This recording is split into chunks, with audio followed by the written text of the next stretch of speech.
আসসালামু আলাইকুম। ওয়ালাইকুম আসসালাম। আবারও আন্তরিক শুভেচ্ছা। তোমার দিন কেমন যাচ্ছে আজ? আলহামদুলিল্লাহ আমার দিন ভালো যাচ্ছে। তুমি আমাকে এআই এর ইতিহাস সম্পর্কে কিছু তথ্য দাও। অবশ্যই। এআইয়ের ইতিহাস বলতে গেলে শুরুটা কিন্তু ১৯৫৬ সালে, যখন জন ম্যাককার্থি আর্টিফিশিয়াল ইন্টেলিজেন্স শব্দটি ব্যবহার করেন। তারপর ধাপে ধাপে গবেষণা, নতুন অ্যালগোরিদম এবং মেশিন লার্নিংয়ের অগ্রগতি, এসব মিলিয়ে এআই আজকের অবস্থানে এসেছে। আচ্ছা, এআই এর ধারণা আসে মূলত কখন থেকে, বা প্রাচীন যুগে কোনো এই ধরনের কোনো আলোচনা বা মিথ ছিল কিনা, বা মধ্যযুগে এই ধরনের কোনো আলোচনা ছিল কিনা যার সূত্র ধরে এটা পরবর্তীতে আধুনিক ব্যবহার শুরু হয়েছে? প্রাচীন যুগেও মানুষ যান্ত্রিক বুদ্ধিমত্তার ধারণা নিয়ে ভাবত। প্রাচীন গ্রিকে ট্যালোস নামে এক ধরনের ব্রোঞ্জের রোবটের গল্প আছে, যা ক্রিট দ্বীপ রক্ষা করত। মধ্যযুগেও স্বয়ংক্রিয় যন্ত্রের আলোচনা ছিল, যেমন আরব বিজ্ঞানী আল জাজারির অটোমেটা। তবে আধুনিক এআইয়ের ভিত্তি মূলত ২০ শতকের মাঝামাঝি থেকেই শুরু হয়। আচ্ছা, এআই এআই এর যে জনক তার বাল্যকাল এবং ব্যক্তিগত জীবন সম্পর্কে একটু তথ্য দেওয়ার চেষ্টা করো। আসলেই এআই এর তো কোনো ব্যক্তিগত জীবন নেই, এটা যান্ত্রিকভাবে তৈরি একটা সিস্টেম। তবে যদি তুমি এর বিকাশকারীদের কথা বল, যেমন জন ম্যাককার্থি, মার্ভিন মিন্সকি, তারা ২০ জন শতকের জন ম্যাকার্থির ব্যাপারে বলো, তার বাল্য জীবন এবং ব্যক্তিগত পারিবারিক জীবন এবং গবেষণার জীবন সম্পর্কে কিছু তথ্য দাও। জন ম্যাককার্থি ছিলেন একজন মার্কিন কম্পিউটার বিজ্ঞানী, যিনি আর্টিফিশিয়াল ইন্টেলিজেন্স শব্দটি জনপ্রিয় করেছিলেন। তিনি ১৯০৭ সালে জন্মেছিলেন এবং স্ট্যানফোর্ড ও এমআইটিতে কাজ করেছেন। তার গবেষণা জীবন জুড়ে লিস্প প্রোগ্রামিং ল্যাঙ্গুয়েজ তৈরি এবং এআই তত্ত্বের বিকাশ ছিল। ব্যক্তিগতভাবে তিনি ৪ সন্তানের বাবা ছিলেন। ২০১১ সালে তিনি মারা যান, কিন্তু এআইয়ে তার অবদান চিরস্মরণীয়। আচ্ছা, জন ম্যাকার্থি এআই এর জনক বলা হয় কেন? আর উনার আবিষ্কৃত যে লিপস প্রোগ্রামিং ভাষা, এইটা সম্পর্কে একটু বলো। জন ম্যাককার্থিকে এআই এর জনক বলা হয় কারণ তিনি ১৯৫৬ সালে আর্টিফিশিয়াল ইন্টেলিজেন্স শব্দটি প্রস্তাব করেন এবং এআই এর মৌলিক ধারণাগুলো প্রতিষ্ঠা করেন। তার নেতৃত্বে এআই গবেষণা আলাদা ক্ষেত্রে হিসেবে বিকশিত হয়। আর লিস্প প্রোগ্রামিং ভাষা তিনি উদ্ভাবন করেন এআই এ প্রতীকী গণনার জন্য, যা এআই গবেষণায় অগ্রগামী ভাষা হিসেবে ব্যবহৃত হয়। এটি এখনও কিছু বিশেষ এআই গবেষণায় ব্যবহৃত হয়। আচ্ছা, এআই এর ক্ষেত্রে ব্যবহৃত প্রথম ভাষা কি এই লিপস প্রোগ্রামিং ভাষা? লিসপি প্রথম এআই এর জন্য তৈরি প্রোগ্রামিং ভাষা ছিল না। এর আগে ১৯২১ সালে লজিক থিওরিস্ট নামে একটি এআই প্রোগ্রাম রান করা হয়েছিল। সেটি ফ্লোম্যাটিক নামে ভাষা ব্যবহার করেছিল। তবে লিস্প ১৯৫৮ সালে উদ্ভাবিত ছিল প্রথম সত্যিকারের শক্তিশালী এআই উপযোগী ভাষা, কারণ এটি প্রতীকী গণনা, রিকার্শন এবং ডেটা স্ট্রাকচার সহজে হ্যান্ডেল করতে পারত। আচ্ছা, তুমি বলো যে বর্তমানে সবচেয়ে জনপ্রিয় এবং সবচেয়ে বেশি ব্যবহৃত এআই প্রোগ্রামিং ভাষা কোনটি? আজকের দিনে সবচেয়ে জনপ্রিয় এবং বহুল ব্যবহৃত এআই এর ভাষা হল পাইথন। এর লাইব্রেরি ও টুল যেমন টেনসরফ্লো, পাইটর্চ এবং scikit-learn এআই মডেল ডেভেলপমেন্টকে সহজ করেছে। পাইথনের সরল সিনট্যাক্স ও বিশাল কমিউনিটির কারণে এটি এখন এআই এ ১ নম্বর পছন্দ। আচ্ছা, টিউরিং টেস্ট সিস্টেম যেটা এআই এর ক্ষেত্রে ব্যবহার করা হয়, এটা কি আসলে? টিউরিং টেস্ট হলো একটি ধারণা যেটা অ্যালান টিউরিং ১৯৫০ সালে প্রস্তাব করেছিলেন। এর মাধ্যমে দেখা হয় একটি মেশিন কি এমন আচরণ করতে পারে যাতে একজন মানুষ বুঝতে না পারে যে সেটি মেশিন। একজন প্রশ্নকর্তা মেশিন ও মানুষ দুজনকেই প্রশ্ন করে, আর যদি প্রশ্নকর্তা ঠিক ধরে ফেলতে না পারে কোনটা মানুষ আর কোনটা মেশিন, তাহলে মেশিন টিউরিং টেস্ট পাস করেছে বলে ধরা হয়।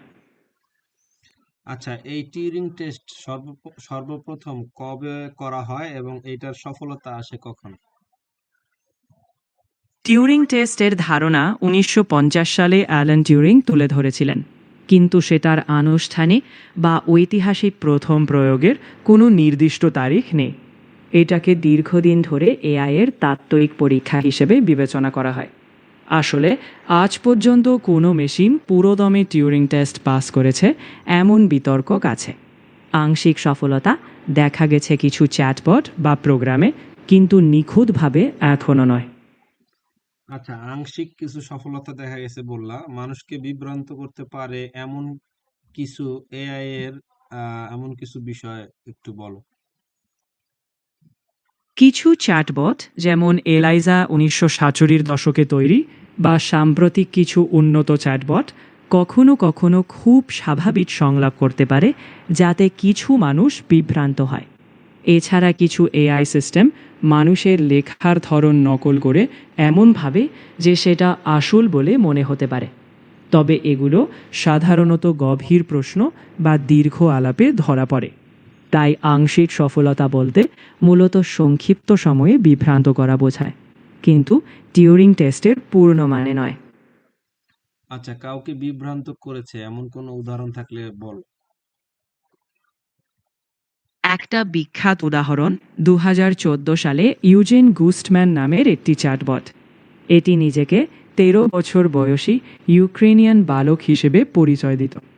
কিছু পরীক্ষায় বিচারকরা বিভ্রান্ত হয়েছিলেন, কারণ ভাষাগত বাধা আর বয়সের অজুহাতে এটি কিছু প্রশ্ন এড়িয়ে যেত।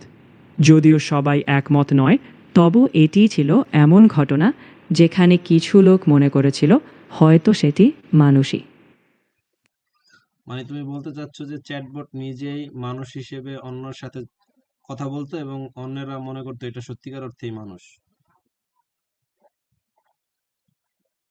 ঠিক তাই, ওই ধরনের চ্যাটবট আসলে এমনভাবে কথোপকথন চালাতো যেন মনে হতো আসলেই এক মানুষ কথা বলছে। যদিও এটা সাময়িক বিভ্রান্তি, কারণ দীর্ঘ আলাপে বা জটিল প্রশ্নে ধরা পড়ে। তবে সেই সাময়িক বিভ্রান্তি ছিল টিউরিং টেস্টের মূল চ্যালেঞ্জ। আচ্ছা, এই ধরনের কথোপকথনের ফলে কেউ ক্ষতিগ্রস্ত হয়েছে বা তার কর্মজীবনে বা ব্যক্তিগত জীবনে কোনো প্রভাব পড়েছে এরকম কোনো ঘটনা আছে? সাধারণত এমন ঘটনা গড় কোনো ক্ষতি করে না, কারণ মানুষ দ্রুতই বুঝে ফেলে। তবে কখনো স্ক্যাম বা প্রতারণার চ্যাটবট মানুষকে বিভ্রান্ত করেছে, যেমন কারো ব্যক্তিগত তথ্য নিয়ে নেওয়া বা প্রতারণামূলক লিঙ্কে বিশ্বাস করানো। তবে এখন এআই ব্যবহারে সতর্কতা আর নীতিমালা আছে, যাতে এমন বিভ্রান্তি নেতিবাচক প্রভাব এড়ানো যায়। আচ্ছা, বর্তমানে মোট কতটি এআই সফটওয়্যার রয়েছে? এমন নির্দিষ্ট সংখ্যা বলা কঠিন, কারণ প্রতিনিয়ত নতুন এআই টুল, মডেল বা সিস্টেম তৈরি হচ্ছে। হাজার হাজার এআই ভিত্তিক অ্যাপ্লিকেশন, লাইব্রেরি এবং মডেল আছে, ছোট্ট বট থেকে শুরু করে বড় ভাষা মডেল পর্যন্ত। সংখ্যাটা আসলে অগণিত, কারণ প্রতিটি শিল্প, গবেষণা ক্ষেত্র বা সেক্টরেই এআই ভিত্তিক সফটওয়্যার বিস্তৃত হচ্ছে। আচ্ছা, শিল্প ক্ষেত্রে, গবেষণা ক্ষেত্রে এবং অন্যান্য ক্ষেত্রে কোন ধরনের এআই সফটওয়্যার গুলা ব্যবহার হয় এরকম কিছু সফটওয়্যারের নাম বল। শিল্পে উদাহরণস্বরূপ উৎপাদনে রোবোটিক্সের জন্য ফ্যানুক বা অ্যাবিবির এআই সিস্টেম, গবেষণায় টেনসরফ্লো বা পাইটর্চ মডেল ট্রেনিংয়ে ব্যবহৃত হয়। আর সাধারণ ব্যবহারে চ্যাটবটের জন্য ওপেন এআইয়ের জিপিটি মডেল, ছবি তৈরিতে মিডজার্নি বা ড্যালি এবং ভাষা অনুবাদে গুগল ট্রান্সলেটের মতো এআই সফটওয়্যার বহুল ব্যবহৃত। ক্ষেত্রভেদে প্রয়োজন অনুযায়ী সফটওয়্যারও বদলায়। আচ্ছা, ভিডিও, ইমেজ বা টেক্সটের জন্য কোন সফটওয়্যার গুলা বেশি ব্যবহৃত হয়, কোন এআই সফটওয়্যার গুলো? ভিডিওর ক্ষেত্রে এআই ভিত্তিক টুল হিসেবে ডিপফেক বা ডেসক্রাইবের মতো টুল ব্যবহার হয়। আবার ভিডিও এডিটিংয়ে এআই সহায়তা করতে পারে, যেমন অ্যাডোবি প্রিমিয়ারে। ইমেজের জন্য ফটোশপের এআই টুল, মিডজার্নি বা ড্যালি দিয়ে নতুন চিত্র তৈরি হয়। আর টেক্সটের জন্য ওপেন এআইয়ের জিপিটি মডেল, বার্ড বা কোহিরেন্টের মতো প্ল্যাটফর্ম বহুল ব্যবহৃত। আচ্ছা, এআই এর সম্ভাব্য ভবিষ্যৎ কি হতে পারে? ভবিষ্যতে এআই আরও বেশি মানবকেন্দ্রিক সমাধান আনবে।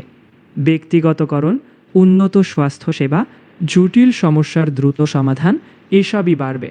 তবে নৈতিকতা, নিরাপত্তা আর স্বচ্ছতার ওপরও জোর থাকবে। এআই হয়তো অনেক রুটিন কাজকে স্বয়ংক্রিয় করবে, কিন্তু মানবিক দক্ষতার সঙ্গেও এআই হাত ধরে চলবে, যেন প্রযুক্তি ও মানবিকতার একসঙ্গে অগ্রগতি হয়। আচ্ছা, মানুষের যে ক্রিয়েটিভ নলেজ যেগুলো আছে, হ্যাঁ, এগুলা যেমন ধরো কোনো নতুন সূত্র আবিষ্কার অথবা ধরো চিত্রকলা বা সাহিত্য, হ্যাঁ, সঙ্গীত, এই ধরনের ব্যাপারগুলোতে এআই কি কোনো ভূমিকা বর্তমানে রাখছে নাকি ভবিষ্যতে রাখার সম্ভাবনা আছে? এআই ইতিমধ্যেই সৃজনশীল ক্ষেত্রে ভূমিকা রাখছে। উদাহরণস্বরূপ, গান কম্পোজ করা, চিত্র আঁকা বা এমনকি গল্প লেখায় সহায়তা করা। তবে মানবিক সৃজনশীলতার গভীর অনুভূতি ও অভিজ্ঞতা এখনও এআই পুরোপুরি আয়ত্ত করেনি। ভবিষ্যতে এআই হয়তো আরও ভালোভাবে সহযোগী টুল হিসেবে কাজ করবে, কিন্তু সেই মানবিক সৃষ্টিশীল স্পর্শ, অন্তর্দৃষ্টি আর আবেগপূর্ণ নতুন আবিষ্কার, সেই জায়গাটা মানুষেরই থাকবে। আচ্ছা, সৃজনশীল ক্ষেত্রগুলোতে কোন কাজের ক্ষেত্রে কোন এআই সফটওয়্যারটা ব্যবহার হচ্ছে? গান তৈরিতে ওপেন এআই এর জুকবক্স বা সুনো ব্যবহার হয়। চিত্রকল্প তৈরিতে মিডজার্নি, ড্যালি বা স্টেবল ডিফিউশন বেশ জনপ্রিয়। লেখা বা গল্পের ক্ষেত্রে জিপিটি মডেলগুলো সাহায্য করে। আর ভিডিও এডিটিং বা অ্যানিমেশনের জন্য রানওয়ে বা ডেসক্রাইবের মতো এআই টুল কাজ করে। আচ্ছা, ভবিষ্যতে কি এআই মানুষের ক্ষতির কারণ হতে পারে বা মানব সভ্যতার ক্ষেত্রে কোনো হুমকি হতে পারে? এআই এর সম্ভাব্য ঝুঁকি নিয়ে সচেতন হওয়া দরকার। যেমন, অটোমেশন চাকরির ধরন পাল্টে দিতে পারে বা সিদ্ধান্তের ক্ষেত্রে পক্ষপাত থাকলে সমস্যা হতে পারে। তবে এই কারণেই নীতি নির্দেশনা, স্বচ্ছতা এবং নৈতিক ব্যবহারের ওপর জোর দেওয়া হচ্ছে। সঠিকভাবে পরিচালিত হলে এআই সভ্যতাকে সমৃদ্ধই করবে। তবে সেই ভারসাম্য বজায় রাখাটাই আসল চ্যালেঞ্জ।